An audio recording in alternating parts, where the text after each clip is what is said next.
내가 했던 일을 20분에도 안 하는 거지. 내가 들어가면 한 달 만에 그냥 이전까지 무너지겠지. 결론적으로 봤을 때는 일단은 여론조사 비용 대가가 김영선의 공천인 거야. 김영선 의원 같은 경우는 1원도 안 넣었어요. 본인 자산. 내가 가만 치는 게 아니잖아. 사무하고 네네. 네. 전화해갖고 대통령 난 기본식으로 했는데 나도 인생 끝났어. 1억 2천만을 받았다는 것도 지금 여러분들께 최초 공개를 해드리는 것인데 돈을 받았고 그 받은 돈으로 대선 여론조사에 또 투입을 했고 전체적으로 돈이 모자라니까 가서 너 당선됐으니 돈 좀 달라 그랬더니 그건 안 주고 공천을 오히려 해줬다. 김 여사의 공천 개입 의혹이 윤 대통령의 실정법 위반 의혹으로 확산되는 겁니다. 명 박사의 그 여론조사 관련된 부분들이 나오게 되면 되게 클 겁니다. 어마어마한 핵폭탄급의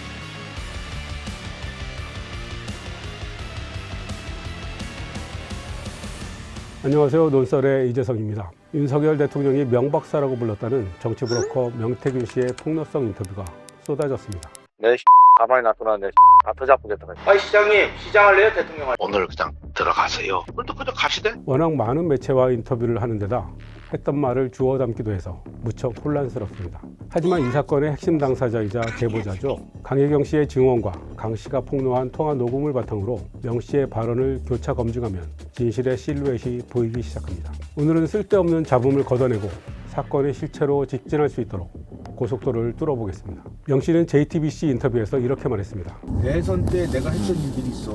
나오면 다 자빠질 건데. 내가 했던 일을 20분에도 안 하는 거지. 게다가 임명면은 진짜 TV시지. 내가 들어가면 한 달 만에 그냥 이전까지 무너지겠지. 채널A에도 비슷한 얘기를 했습니다. 잡아 넣을 건지 말 건지 한 달이면 하야하고 탄핵일 텐데 감당되겠나? 감당되면 하라고 할 거. 검찰이 자신을 구속하면 자신이 대선 때 했던 일들을 폭로할 것이고 그러면 한 달 안에 정권이 무너질 거라는 얘기입니다. 일부 과장이 있을 수는 있지만 전혀 터무니없어 보이지는 않습니다. 강혜경 씨가 이미 폭로한 김건희 여사의 공천 개입 의혹 주인공이 바로 명 씨이기 때문입니다. 강 씨는 지난 대선 당시 명 씨의 미래한국연구소에서 여론조사 실무를 담당하다가 대선 직후 치러진 2022년 6월 보궐선거에서 김영선 후보 선거 캠프의 회계 담당자로 일했고 당선 이후에는 김 전 의원 지역구 사무실에서 비서관 및 보좌관을 지낸 사람입니다. 명 씨와 김 전 의원 양쪽의 핵심 측근입니다. 명 씨가 대선 과정에서 했던 일이 무엇인지 강혜경 씨가 말해줍니다. 2월 28일부터 3월 8일까지 면밀 조사를 해서 3,000개 샘플에서 5,000개 샘플로 이제 조사를 해서 매일매일 이제 윤석열 대통령 쪽에 보고를 한다라고 명태균 대표가 저한테 전화를 하고 정산 내역서를 뽑아놔라. 돈 받아올게. 3월 20일 경에 내역서를 만든 거를 가지고 서울로 올라가셨어요. 3억 6천 정도 됩니다. 제가 결론적으로 봤을 때는 일단은 그 여론조사 비용 대가가 김영선의 공천인 거예요. 지난 대선 때 이른바 깜깜이 기간이라고 부르는 여론조사 공개 금지 기간을 포함한 시기에 비공개 여론조사를 26차례나 해서 윤석열 당시 후보한테 매일 보고했고 선거가 끝난 뒤 명 씨가 윤석열 대통령 부부를 직접 만나서 돈을 받아오겠다고 서울에 올라갔는데 돈은 못 받아오고 김영선 공천을 받아왔다는 겁니다. 여기서 공천이란 2022년 6월 보궐선거 당시 창원 의창 선거구 공천을 말합니다. 여러분, 김영선 전 의원이 명 씨에게 국회의원 월급의 절반을 떼어줬다는 이른바 세비 반띵 사건 기억하시죠? 왜 세비를 반띵하게 됐는지 감이 오지 않으십니까? 아직 설명이 부족하다고요? 그럼 강혜경 씨의 말을 좀 더 들어보시죠. 보통 국회의원들이나 의원들이 선거를 치를 때 정치자금이라는 통장에 본인의 자산을 놓고 선거를 시작을 합니다. 근데 김영선 의원 같은 경우는 1원도 안 넣었어요. 본인 자산을. 명태균 대표가 5,700을 가지고 오셨고 제 개인 사비 2,700만 원 들어갔고 미래한국연구소에서 이제 돈을 벌은 거를 9천만 원 정도 넣었고 후원금으로 선거를 치른 거죠. 후보자 본인 돈이 아니라 명 씨와 강 씨 그리고 명 씨의 회사 돈으로 선거를 치른 겁니다. 명백한 정치자금법 위반입니다. 김 전 의원이 명 씨의 돈으로 선거를 치르고 나서 당선되면 세비의 절반을 나눠 갖기로 약속했던 것 같습니다. 강 씨가 이름과 얼굴을 드러내기 전 알파벳 EC로 불릴 때 공개된 녹취 한번 들어보시죠. 오늘 요번에 저 세비 얼마 받았는데? 920 정도 들었습니다. 그렇죠. 근데 내가 딱 약속한 건 딱 2분의 1이야. 네. 예, 딱 입금 딱 계산해갖고 네네네. 1원이라 틀리면 나는 끝이라 바로 끝내놨어요. 알겠습니다. 쉽게 말해서 명 씨는 김영선 전 의원에게 불법성 투자를 한 것이고 실제로 공천을 받아와서 투자금을 회수한 셈이 됩니다. 공천을 받아올 자신이 있으니 억대가 넘는 돈을 투자할 수 있었을 겁니다. 그런데 그 공천을 준 사람이 윤 대통령 부부라고 녹취 속 명 씨의 음성은 증언합니다. 고생할 정도가 아니에요. 대통령 이름 팔아가고 그 공간이 압박을 넣어가고 내가 가만히 있을 놈이라 끝났어. 대통령 뜻이라고 해갖고 내가 대통령 전화한 거 아나? 내가 가만히 있을 놈이 아니잖아. 사모하고 네네. 대통령 전화해갖고 대통령 나는 김영수를 했는데 나한테 그래. 윤석열 끝났어. 고생하셨습니다. 그러니까 빨리 그 간판하고 그 소문 내면 안 돼요. 나중에 네네. 후보들 난리 나쁩니다. 입 조심하라 하고. 네네네. 네, 우리끼리만 그거 하고 알겠습니다. 아침에 발표할 거예요. 이 녹취는 2022년 보궐선거 당시, 그러니까 공천에 성공했을 때의 녹취입니다. 김 여사와 대통령의 힘으로 윤핵관들의 압박을 뚫고 공천을 따왔다는 얘기입니다. 실패한 올해 총선과 달리 성공한 공천 개입입니다. 지금 와서는 대통령실도 부인하고 명 씨도 부인하고 있습니다. 하지만 온 국민이 보고 듣고 있는 지금 이들이 하는 말을 믿어야 할까요? 아니면 통화가 녹음되는 줄도 모르던 당시에 자기들끼리 나눈 대화를 믿어야 할까요? 상식이 있는 보통 사람은 당연히 후자를 믿을 수밖에 없습니다. 그렇다면 김건희 여사와 대통령은 왜 명 씨의 부탁을 받고 김영선이 공천받을 수 있도록 해줬을까요? 이 또한 대선 당시에 신세를 졌기 때문에 보훈 차원에서 해준 것이라고 보는 게 상식적입니다. 그 중에 하나가 강혜경 씨가 말하는 비공개 여론조사 비용 3억 6천만 원 같은 것이라고 볼 수 있습니다. 명 씨가 윤 대통령에게 3억 6천만 원어치의 용역을 제공했고 윤 대통령은 대금을 결제하는 대신 공천을 줬다는 게 강 씨 주장입니다. 돈 대신 공천을 준 셈인데요. 만약 사실이라면 현대판 매관 매직이 따로 없습니다. 용산 대통령실이 왜 그렇게 당권을 장악하려고 안간힘을 썼는지 의문이 풀리는 대목이기도 합니다. 불법 의혹은 여기서 그치지 않습니다. 전계환 스픽스 대표 취재에 따르면 김영선 전 의원과 명태균 씨는 지난 대선 당시 전국적으로 선거운동을 뛰면서 1만 명 정도의 조직을 만들어냈다고 합니다. 그 과정에서 대선 직후 보궐선거와 함께 치러질 지방선거 출마 예정자들로부터 불법 정치자금을 받았다고 합니다. 그래서 대선 과정에서 실제로 불법 정치 자금을 대구에 출마한 시의원 한 사람 그리고 경북 고령에 출마한 한 사람으로부터 각각 정확하게 얼마를 받았습니까? 6천 1억 2천만 원을 받았다는 것도 지금 여러분들께 최초 공개를 해드리는 것인데 그 돈을 받았고 그 받은 돈으로 대선 여론조사에 또 투입을 했고 네. 그래서 전체적으로 돈이 모자라니까 가서 이제 너 당선됐으니 돈 좀 달라 그랬더니 그건 안 주고 공천을 오히려 해줬다.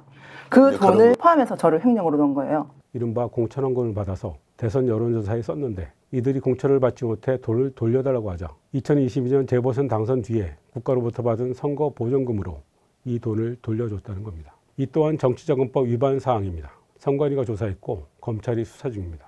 김 전 의원과 명 씨는 자신들은 빠지고 강혜경 씨에게 모든 책임을 지라고 했다고 합니다. 게다가 앞에서 언급된 선거 비용으로 2,700만 원을 대는 등 개인 돈 총 1억 2천만 원 가량을 썼다고 강 씨는 주장합니다. 강 씨가 김 전 의원에게 이 돈을 돌려달라고 하자 김 전 의원이 강 씨를 사기와 횡령 혐의로 고소했다는 겁니다. 불법을 덮으려다 또 다른 불법을 저지르고 당연히 치러야 할 비용을 치르지 않고 약자에게 떠넘기는 과정에서 가장 말단의 강혜경 씨가 사기 횡령범이 될 위기에 처한 것입니다. 강 씨가 공개적으로 싸움에 나선 이유가 바로 이것입니다. 강 씨의 폭로가 사실이라면 대통령 부부가 연루된 전대미문의 충격적인 범죄가 아닐 수 없습니다. 윤 대통령은 당연히 갚아야 할 여론조사 비용을 결제하지 않고 공천으로 갚아 이른바 세비 반띵이 이루어질 수 있도록 한 원인 제공자이자 공범이라고 할 수 있습니다.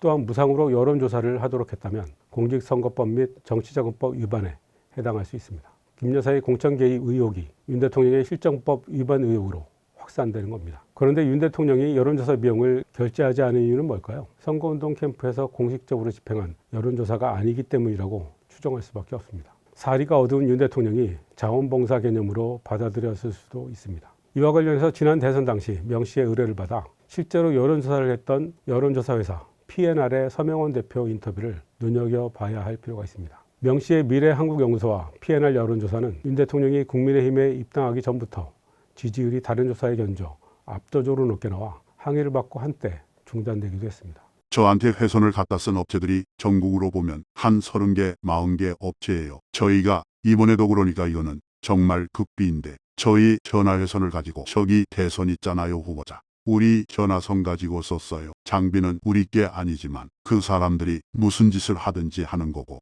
그 다음에 선관위에서 요청을 하면 저 사람들이 지워버려요. 실제로 몇 년 전에 전라도에서 여론 조작이 있었어요. 선관위가 요청이 오면 제가 조사를 해드리는데 요청이 오기 전까지는 절대 못 만져요. 여론조사용 전화위선을 임대하기도 하는데 회선을 빌려간 사람들이 무슨 짓을 꾸미는지 자기는 알 수 없다는 얘기입니다. 실제로 특정 후보에 유리한 결과를 내기 위해 유선전화 수십 대를 설치해 휴대전화로 착신 전환하거나 응답 연령대에 손을 대는 등의 방법으로 여론조사를 조작하는 방법이 얼마든지 있고 실제로 적발된 경우도 있습니다.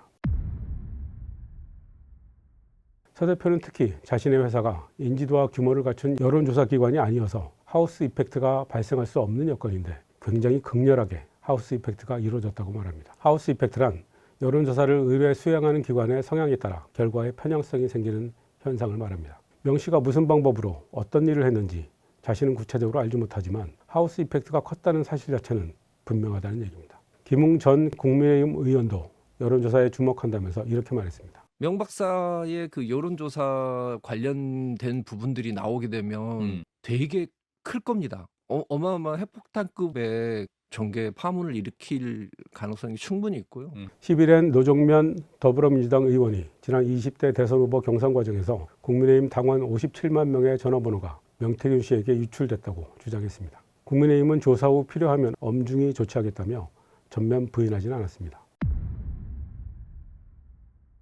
명 씨가 지난 대선 과정에서 여론조사를 통해 윤석열 당시 후보를 띄우는데 혁혁한 공로를 세운 것은 분명해 보입니다. 안철수 후보와의 단일화를 성사하는 데도 핵심적인 구실을 했고 이준석 당시 국민의힘 대표와 갈등을 빚을 때 이른바 치맥 회동을 통해 둘을 화해시킨 것도 명 씨입니다. 그런데도 대통령실은 명 씨와 별 관계가 아니었던 것처럼 둘러대느라 바쁩니다. 명 씨와 함께 또아리처럼 엉켜있는 각종 불법 탈법 의혹으로부터 빠져나가려는 의도일 것입니다. 하지만 김종인 전 국민의힘 대선 선대위원장, 이준석 전 대표 등에 의해 반박당했습니다.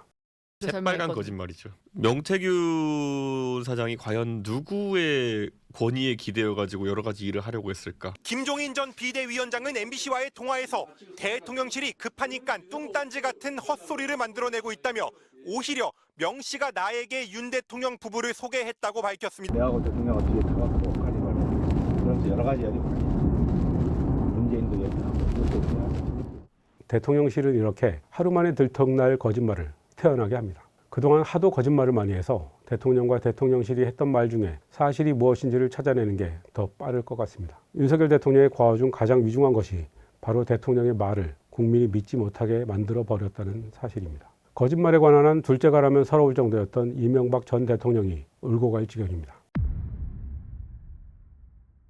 더불어민주당이 상설특검을 추진한다고 합니다. 국회 의결만으로 출범할 수 있어서 대통령이 거부권을 행사할 수 없다는 장점이 있지만 활동기간이 짧고 인력도 적어 한계가 있습니다. 저는 명태균 게이트야말로 상설특검에 적합한 수사 대상이라고 생각합니다. 기존의 김건희 특검법과 별도로 윤 대통령 부부의 공천 개입과 공직선거법 및 정치자금법 위반 혐의에 국한해서 짧고 굵게 수사할 상설특검이 필요합니다. 지금까지 논설이었습니다.